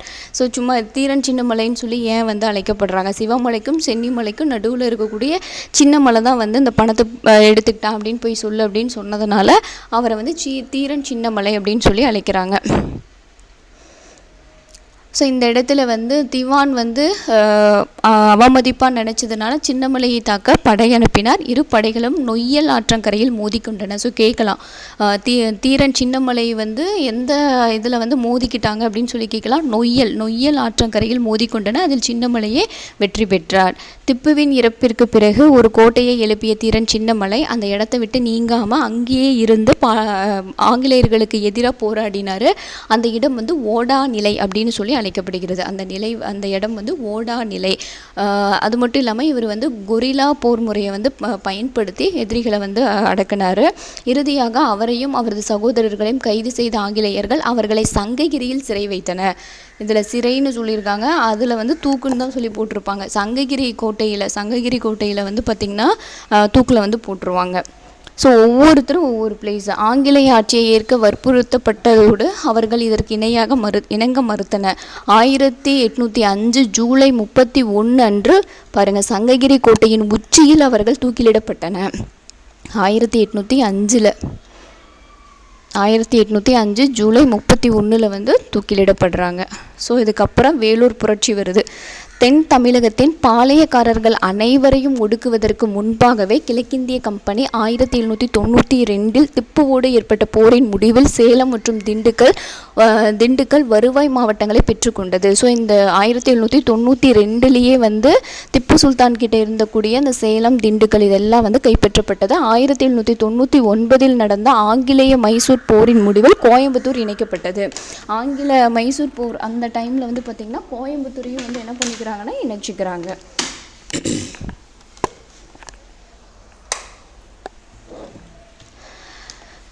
1798 ஆண்டு தஞ்சாவூரின் அரசர் அப்பகுதியின் இறையாண்மை உரிமையை ஆங்கிலேயருக்கு விட்டு கொடுத்து அதே ஆண்டு கப்பம் கட்டும் நிலைக்கு தள்ளப்பட்டார். தஞ்சாவூர் ஃபஸ்ட்டு சேலம், திண்டுக்கல், அடுத்து கோயம்புத்தூர். பாருங்கள், 92 சேலம், திண்டுக்கல், அப்புறம் தஞ்சாவூர் 98, 99 கோயம்புத்தூர், 98 தஞ்சாவூர். கட்டபொம்மன் எதிர்ப்பு, மருது சகோதரர்களினுடைய எதிர்ப்பு ஆகியவற்றை ஒடுக்கிய பின்பு, ஸோ கட்டபொம்மன் வந்து இறந்தது 1799. மருது சகோதரர்கள், அதுக்கப்புறம் வந்து ஊமைத்துறை, செவத்தையா இவங்க எல்லாம் 1801. இவர் தீரன் சின்னமலை வந்து பார்த்திங்கன்னா 1805. ஸோ அதோட வந்து அந்த பாளையக்காரர்கள் இதெல்லாம் முடிஞ்சிடும். 1806 வேலூர் புரட்சி வந்துடும்.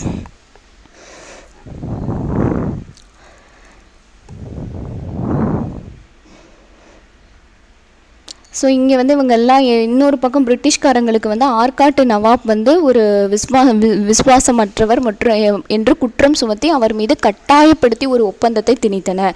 ஸோ ஆற்காட்டு நவாப் இருக்கார் பார்த்தீங்களா, ஸோ அவரையும் வந்து ஒழிக்கணுங்கிறதுக்காக அடுத்த இது பண்ணுறாங்க.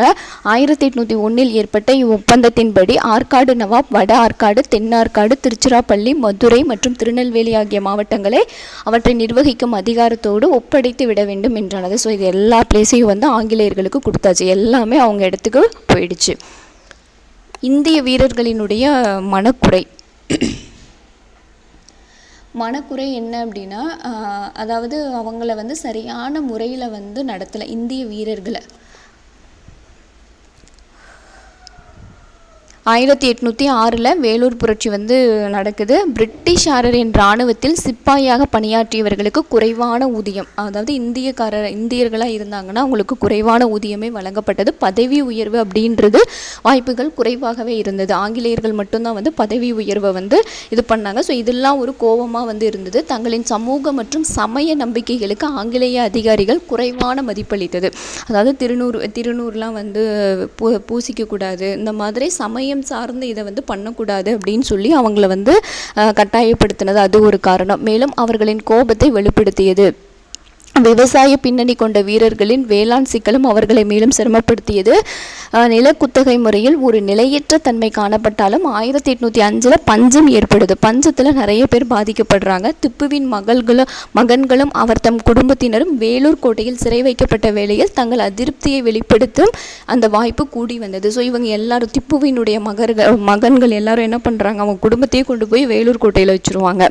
ஸோ அங்கிருந்து என்ன பண்ணுவாங்கன்னா புரட்சியை நடத்துவாங்க. புரட்சி ஏற்படுவதற்கான இயக்க சக்தியாக தலைமை தளபதி சர் ஜான் கிராட் வெளியிட்ட புதிய இராணுவ விதிமுறை அமைந்தது. ஸோ முக்கியமான இதெல்லாம் ஒரு மனக்குறையாக இந்தியர்கள்கிட்ட இருக்குது. புரட்சியை பண்ணணுன்றில் இருக்காங்க. ஆனால் அதை விட முக்கியமான காரணம் என்ன அப்படின்னா, அந்த இராணுவ தலைமை தளபதியாக இருக்கக்கூடிய சர் ஜான் கிரட்டாக் அவர் ஒரு இதை வெளியிடுறாரு. இந்த மாதிரிலாம் நீங்கள் இருக்கணும் அப்படின்னு சொல்லி இராணுவ வீரர்களுக்கு ஒரு விதிமுறையை விதிக்கிறாரு. அதுதான் அவங்கள ரொம்ப கோபமடைய செய்யுது. இந்த கொஷின் கேட்கலாம், யார் இராணுவ விதிமுறை அமைத்தது யாருன்னு கேட்பாங்க. சர் ஜான் கிரட்டாக் அப்படின்றவர். அதாவது இந்திய வீரர்கள் சீருடையின் போது ஜாதி அடையாளங்களையோ காதணிகளையோ அணியக்கூடாது. ஸோ இவங்க என்ன பண்ணக்கூடாது, விபூதி பூசுறது, குங்குமம் வச்சுக்கிறது, அப்புறம் கடுக்கன் போடுறது, இந்த மாதிரி எதுவுமே பண்ணக்கூடாது. தாடையை முழுமையாக சவரம் செய்யவும் மீசையை ஒரே பாணியில் வைத்துக்கொள்ளவும் அறிவுறுத்தப்பட்டார்கள். புதிய வகை தலைப்பாக எரிகிற தீயில் எண்ணெய் சேர்ப்பது போலானது. ஸோ அதுதான் நான் சொன்னேன், அந்த கிறிஸ்டியன் சிம்பிள் போட்டு அந்த ஒரு தொப்பி மாதிரி இருக்கும், அதை நீங்கள் போடணும் அப்படின்னு சொல்லி இது பண்ணுவாங்க. தலைப்பாகை வைக்கப்படும் விலங்கு தோலினால் ஆன இலச்சினை ஆகும். அது விலங்கு தோலால் செய்யப்பட்டது. புதிய தலைப்பாகை அணிவதில் தங்களுக்கு உடன்பாடு இல்லை என்று இந்திய சிப்பாய்கள் போதுமான முன்னெச்சரிக்கை விடுத்தன. ஸோ இதெல்லாம் தங்களுக்கு பிடிக்கலன்னு அவங்க வெளிப்படையாகவே சொல்கிறாங்க. ஆனால் கம்பெனி நிர்வாகம் அதனை கவனத்தில் கொள்ளவில்லை. ஸோ இதுதான் காரணம். இதெல்லாம் ஒன்று சேர்ந்து தான் பார்த்திங்கன்னா மக்களை புரட்சிக்கு தள்ளப்படுது. புரட்சி எப்போ வெடிக்குது அப்படின்னா 1806 ஜூலை 10 முதல் மற்றும் 23ஆம் படைப்பிரிவுகளின் இந்திய சிப்பாய்கள் துப்பாக்கிகளின் முழக்கத்தோடு புரட்சியில் இறங்கின. 1806 ஜூலை 10 இங்கே அதிகாலையிலேயே பார்த்திங்கன்னா முதல் படைப்பிரிவும் 23ஆம் படைப்பிரிவை சேர்ந்த இந்திய சிப்பாய்கள் துப்பாக்கியை சுட்டுக்கிட்டு முழக்கத்தில் இறங்குறாங்க. புரட்சி ஆரம்பிக்குது. கோட்டை காவற்படையின் உயர் பொறுப்பு வகித்த கர்னல் பான்கோட் என்பவர் முதல் பலியானார். பான்கோட் அப்படின்றவர் தான் பார்த்திங்கன்னா ஃபஸ்ட்டு அவரை தான் சுட்டுடுறாங்க.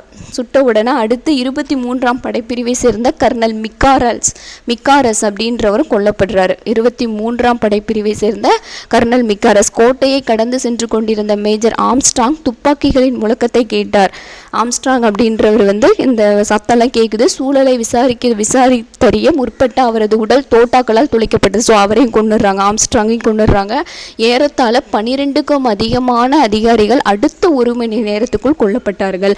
அவர்களில் லெப்டினன்ட் எலியும் லெப்டினன்ட் பாப்ஹாமும் பிரிட்டிஷ் மன்னரின் படைப்பிரிவை சேர்ந்தவர்கள் அவர். ஸோ அந்த பிரிட்டிஷ் படைப்பிரிவை சேர்ந்தவங்க அந்த ஆங்கிலேயர்கள் எல்லாத்தையும் என்ன பண்ணுறாங்க, 1 மற்றும் 23ஆம் படைப்பிரிவை சேர்ந்த இந்திய வீரர்கள் கொன்னுட்டே இருக்காங்க. இதை தெரிஞ்சுட்டு உடனே கோட்டைக்கு வெளியில் இருக்கக்கூடிய மேஜர் கூட்ஸ் என்ன பண்ணுறாரு அப்படின்னா, ஆற்காட்டின் குதிரைப்படை தளபதியாக இருந்த கர்னல் ஜிலஸ்பி அப்படின்றவருக்கு தகவல் கொடுக்குறாரு. இந்த மாதிரி மேஜர் கூட்ஸ் என்ன பண்ணுறாருன்னா, ஆற்காட்டு குதிரைப்படை தளபதியாக இருக்கக்கூடிய கர்னல் ஜிலஸ்பிக்கு தகவல் கொடுக்குறாரு. கேப்டன் யங்சிங் தலைமையிலான குதிரைப்படை பிரிவுடன் காலை 9 மணி அளவில் கர்னல் ஜிலஸ்பி கோட்டையை வந்தடைந்தார். இதற்கிடையே புரட்சிக்காரர்கள் திப்புவின் உடனே இவங்களெல்லாம் கொண்டுட்டு உடனே இவங்க என்ன பண்ணுறாங்கன்னா, திப்புவினுடைய மூத்த மகனான பதே ஹைதர் அவர் தான் புதிய மன்னர் அப்படின்னு சொல்லி பிரகடனம் செலுத்திட்டு ஆங்கிலேய கொடியை இறக்கிட்டு திப்பு சுல்தானினுடைய புலி சின்னம் பொறித்த அந்த கொடியை கோட்டையில் ஏற்றிடுறாங்க. ஸோ யாரை மன்னர்னு சொல்லி அறிவிச்சிடுறாங்க, திப்பு சுல்தானினுடைய மகன் பதே ஹைதரை மன்னன் அப்படின்னு சொல்லி அறிவிச்சிடுறாங்க. போர் விதிமுறைகள் எதையும் பொருட்படுத்தாத ஜிலஸ்பி வீரர்களின் புரட்சியை வன்மையாக ஒடுக்கினார். நேரில் கண்ட ஒருவரின் வாக்குமூலப்படி கோட்டையில் மட்டும் 800 வீரர்கள் பிணமாக கிடந்ததாக பதிவு செய்யப்பட்டுள்ளது. அந்த புரட்சியை ஒடுக்குனவர் யார் அப்படின்னா ஜிலஸ்பி. இவர் குதிரைப்படை தளபதியாக இருக்கக்கூடிய ஜிலஸ்பி. எந்த பகுதி அப்படின்னா இந்த கொஷினும் கேட்கலாம், வேலூர் புரட்சி அடக்கியவர் யாருன்னு கேட்கலாம். அப்போ வந்து யார்? ஜிலஸ்பி, கர்னல் ஜிலஸ்பி. அவர் வந்து ஆற்காட்டினுடைய குதிரைப்படை தளபதியாக வந்து இருந்திருக்காரு. கோட்டையில் மட்டும் 800 பேர் வந்து பிணமாக இருந்திருக்காங்க. திருச்சிராப்பள்ளியிலும் வேலூரிலும் 600 வீரர்கள் விசாரணையை எதிர்நோக்கி சிறையில் அடைக்கப்பட்டார்கள். சரி, இதெல்லாம் நடந்துருச்சு. புரட்சியை வந்து அடக்கிட்டாங்க. புரட்சியினுடைய பின் விளைவுகள் என்ன பாருங்கள். அதில் விசாரணைக்கு உட்பட்டு ஆறு நபர்கள் பீரங்கியில் கட்டிய நிலையில் சுடப்பட்டும், 5 நபர்கள் துப்பாக்கியால் சுடப்பட்டும், 8 நபர்கள் தூக்கிலிடப்பட்டும் கொல்லப்பட்டார்கள். ஸோ இதில் மாட்டினவங்க எல்லாரும் வந்து பார்த்திங்கன்னா 6 பேர் பீரங்கியில் சுட்டுறாங்க, 5 பேரை துப்பாக்கியில் சுடுறாங்க, 8 பேரை தூக்கில் போட்டுடுறாங்க. திப்புவின் மகன்களை கல்கத்தாவுக்கு அனுப்ப உத்தரவிடப்பட்டது. ஃபஸ்ட்டு திப்புவோட மகன்களை ஃபஸ்ட்டு வேலூர் கோட்டையில் வச்சுருப்பாங்க. அப்புறம் வேலூர் கோட்டையில் தான் இந்த புரட்சியெலாம் நடக்குது. நடந்த உடனே என்ன பண்ணுவாங்க? கல்கத்தாவுக்கு வந்து இவங்களை அனுப்பிடுவாங்க. கலவரத்தை அடக்குவதில் ஈடுபட்ட அதிகாரிகளுக்கு பரிசு தொகையும் பதவி உயர்வும் வழங்கப்பட்டது. ஸோ இந்த வேலூர் புரட்சி அடக்கினவங்களுக்கு கர்னல் ஜிலஸ்பிக்கு 7000 பக்கோடாக்கள் வெகுமதியாக அளிக்கப்பட்டது. எனினும் தலைமை தளபதி ஜான் கிரடாக்கும் உதவி தளபதி அக்னியும் ஆளுநர் வில்லியம் பெண்டிங்கும் புரட்சி நடக்க காரணமானவர்கள் என்று கருதப்பட்டு அவர்களை பணி நீக்கம் செய்ததோடு அவர்கள் இங்கிலாந்துக்கு திருப்பி அழைத்து கொள்ளப்பட்டார்கள். ஸோ இவங்களுக்கெல்லாம் வந்து பார்த்திங்கன்னா இவங்களெல்லாம் பதவியிலிருந்து தூக்கிடுறாங்க. கிரடாக்கு இவங்க எல்லாத்தையும் வந்து தூக்கிடுறாங்க. அடுத்து புரட்சி பற்றிய மதிப்பீடல். லாஸ்ட் ஒன் பாருங்கள். புரட்சிக்கான ஏற்பாடுகளை 23ஆம் படைப்பிரிவின் 20வது பட்டாளத்தை சேர்ந்த புரட்சிக்கான ஏற்பாடுகளை 23ஆம் படைப்பிரிவு 1-23 அதில் 23ஆம் படைப்பிரிவின் 2வது பட்டாளத்தை சேர்ந்த சுபேதாரர்களான ஷேக் ஆடமும் ஷேக் ஹமீதும் ஜமேதாரான ஷேக் ஹுசைனும் 1ஆம் படைப்பிரிவின் 1ஆம் பட்டாளத்தை சேர்ந்த 2 சுபேதாரர்களும் ஜமேதார் ஷேக் காசிமும் சிறப்பாக செய்திருந்ததாக தெரிகிறது. ஸோ யாரெல்லாம் சிறப்பாக அதில் செயல்பட்டாங்கன்னு சொல்லி போட்டிருக்காங்க. 1857ஆம் ஆண்டு பெரும் கழகத்திற்கான அனைத்து முன் அறிகுறிகளையும் எச்சரிக்கைகளையும் வேலூர் புரட்சி கொண்டிருந்தது. 1857ஆம் ஆண்டு நடக்க இருக்கக்கூடிய அந்த புரட்சியை வந்து முன்னாடியே அதுக்கான முன்னெச்சரிக்கைகள் முன்னாடியே வந்து தெரிஞ்சிருக்கு. ஒரே வித்தியாசம் என்னென்னா, கழகத்தை தொடர்ந்து எந்த உள்நாட்டு கிளர்ச்சியும் ஏற்படவில்லை. 1806ஆம் ஆண்டு புரட்சியானது வேலூர் கோட்டையுடன் முடிந்துவிடவில்லை. ஸோ வேலூர் கோட்டையில் மட்டுமே இது நடக்கலை. பெல்லாரி, வாலாஜாபாத், ஹைதராபாத், பெங்களூர், நந்தி துர்க்கம், சங்கரி துர்க்கம் ஆகிய இடங்களிலும் இது வந்து எதிரொலிச்சிருக்கு. ஸோ இதோட வந்து இந்த லெசன் ஓவர். கொஷின்ஸ் எல்லாம் பாருங்கள், 2 times படிச்சிங்கன்னா நல்லாவே பாயிண்ட்ஸ்லாம் ஞாபகம் இருக்கும். ஸ்டோரி மாதிரி நீங்கள் ஞாபகம் வச்சுட்டு அந்த ஃபஸ்ட்டு 8th புக்கு படிச்சுட்டு 10th புக் படிச்சிங்கன்னா அப்படியே மனசில் பதியும். ஃபஸ்ட்டு கொஷின் பாருங்கள். கிழக்கிந்திய கம்பெனியின் நாடு பிடிக்கும் ஆசையை எதிர்த்து நின்ற முதல் பாளையக்காரர், அதாவது ஆங்கில ஆட்சியை எதிர்த்து நின்ற முதல் இந்திய மன்னன் இல்லைனா முதல் இந்திய பாளையக்காரர் யார் அப்படின்னு சொன்னால் பூலித்தேவர். சந்தா சாஹிப்பின் 3 முகவர்களோடு ரொம்ப நெருங்கிய நட்பை ஏற்படுத்தி கொண்டவர் பூலித்தேவர். அந்த 3 பேர் வந்து பார்த்திங்கன்னா ஃபஸ்ட்டு பேஜில் இருக்கும். சிவசுப்பிரமணியன் எங்கு தூக்கிலிடப்பட்டார்? சிவசுப்பிரமணியன் வந்து பார்த்திங்கன்னா இவர் யார்? சிவசுப்பிரமணியன் அப்படின்றவர் கட்டபொம்மனினுடைய அமைச்சர். இவர் நாகலாபுரத்தில் தூக்கிலிடப்பட்டார். அதே மாதிரி ஒவ்வொருத்தரும் கட்டபொம்மன் கயத்தாறு அங்கே தூக்கிலிடப்பட்டார். மருது சகோதரர்கள் வந்து பார்த்திங்கன்னா ராமநாதபுரம், திருப்பத்தூர் கோட்டையில் தூக்கிலிடப்பட்டாங்க. ஊமைத்துறையும் செவத்தையாவும் பாஞ்சாலங்குறிச்சி. ஸோ ஒவ்வொருத்தரும் எங்கெங்கன்னு பார்த்து வச்சுக்கோங்க. தீரன் சின்னமலை வந்து பார்த்திங்கன்னா சங்ககிரி கோட்டை. திருச்சிராப்பள்ளி சுதந்திர பிரகடனத்தை வெளியிட்டவர் யார்? மருது சகோதரர்கள். வேலூர் புரட்சி எப்போது வெடித்தது? 1806 நமக்கு தெரியும். பட் எந்த மந்த்துன்னு பார்த்துக்கோங்க. ஜூலை 10 வந்து நடந்தது. வேலூர் கோட்டையில் புதிய இராணுவ விதிமுறைகளை ஸோ வேலூர் புரட்சி நடக்கிறதுக்கு காரணமாக இருந்ததே என்னது? அந்த விதிமுறைகள் தானே. அதை வந்து அறிமுகப்படுத்தியவர் யார் அப்படின்னா சர் ஜான் கிரடாக். அவர் தான் வந்து இதெல்லாம் பண்ணணும்னு சொல்கிறாரு. Sir John Cradock. வேலூர் புரட்சிக்கு பின் திப்பு சுல்தானினுடைய மகன்கள் எங்கு அனுப்பப்பட்டார்கள்? கல்கத்தாவுக்கு வந்து அனுப்பப்பட்டாங்க. பாளையக்காரர் முறை தமிழகத்தில் டேஸ் என்பவரால் அறிமுகப்படுத்தப்பட்டது. விஸ்வநாதர். மதுரை நாயக்கர் விஸ்வநாதர் யாருடைய ஆலோசனையின் பேரில் அப்படின்னா விஸ்வநாதரினுடைய அமைச்சர் அரியநாதர் அவருடைய ஆலோசனையின் பேரில் தான் வந்து பார்த்திங்கன்னா பாளையக்காரர் முறை 1529 அறிமுகப்படுத்தப்பட்டது. வேலு நாச்சியாரும் அவரது மகன்களும் 8 ஆண்டுகளாக அவங்களோட மகன் வேலு நாச்சியாருக்கும் மகளுக்கும் வந்து அடைக்கலம் கொடுத்தவர் வந்து கோபால நாயக்கர். திண்டுக்கலினுடைய மன்னராக இருக்கக்கூடிய கோபால நாயக்கர் அவர் தான் வந்து அடைக்கலம் கொடுக்குறாங்க. இவங்க எங்கே இருக்காங்கன்னு கேட்டாங்கன்னா திண்டுக்கல்லில் விருப்பாட்சி கோட்டையில் தான் வந்து தங்கியிருந்தாங்க கோபால நாயக்கர். கட்டபொம்மனை சரணடைய கூறும் தகவலை தெரிவிக்க பாணர்மன் டேஸ் என்பவரை அனுப்பி வைத்தார். ஸோ கட்டபொம்மனை வந்து சரணடை அப்படின்னு சொல்லி தூது வந்து விடுவாங்க. அது வந்து யார் அப்படின்னா ராமலிங்கனர் அப்படின்றவர் தான் வந்து தூது போவார். ராமலிங்கர். கட்டபொம்மன் டேஸ் என்ற இடத்தில் தூக்கிலிடப்பட்டார். கட்டபொம்மன் கயத்தாறில் தூக்கிலிடப்பட்டார். மருது சகோதரர்களின் புரட்சி பிரிட்டிஷ் குறிப்புகளில் மருது சகோதரர்களினுடைய புரட்சியை வந்து என்னன்னு சொல்கிறாங்க, தென்னிந்திய புரட்சி அப்படின்னு சொல்கிறாங்க. ஆனால் பிரிட்டிஷ் இதில் வந்து என்னன்னு சொல்கிறாங்க, இரண்டாம் பாளையக்காரர் போர்னு சொல்லி அறிவிக்கிறாங்க. மருது சகோதரர்கள் பண்ணது இரண்டாம் பாளையக்காரர் போர். பூலித்தேவர் ஃபஸ்ட்டு பண்ணுறது அதை வந்து முதல் பாளையக்காரர் போர்னு வந்து சொல்லுவாங்க. இரண்டாம் பாளையக்காரர் போர் வந்து மருது சகோதரர்களினுடைய புரட்சி. டேஸ் என்பவர் புரட்சிக்காரர்களால் வேலூர் கோட்டையின் புதிய சுல்தானாக அறிவிக்கப்பட்டார். வேலூர் கோட்டையில் யார்? பதே ஹைதர். திப்பு சுல்தானினுடைய மகன் பதே ஹைதர் அவர் தான் வந்து புதிய மன்னராக அறிவிக்கப்படுறாரு. இதில் சரியான கூற்று கேட்டிருப்பாங்க. இதில் 4வது தப்பு. ஒண்டி வீரன் கட்டபொம்மனின் படைப்பிரிவுகளில் ஒன்று தலைமையேற்று. ஒண்டி வீரன் வந்து பார்த்திங்கன்னா பூலித்தேவரினுடைய படைப்பிரிவில் வேலை செஞ்சவர். கட்டபொம்மன் வராது. மீதி எல்லாமே வந்து ரைட்டு. அதாவது பாளையக்கார முறை வந்து காகித்திய பேரரசர் ஃபஸ்ட்டு அவங்களோட இதில் நடைமுறை இருந்துதான் மதுரை நாயக்கர்கள் அந்த முறையை கொண்டு வந்தாங்க. கான் சாஹிப்பின் இறப்பிற்கு பின் பூலித்தேவர் நெற்கட்டும் சேவலை 1764 மீண்டும் கைப்பற்றினார்.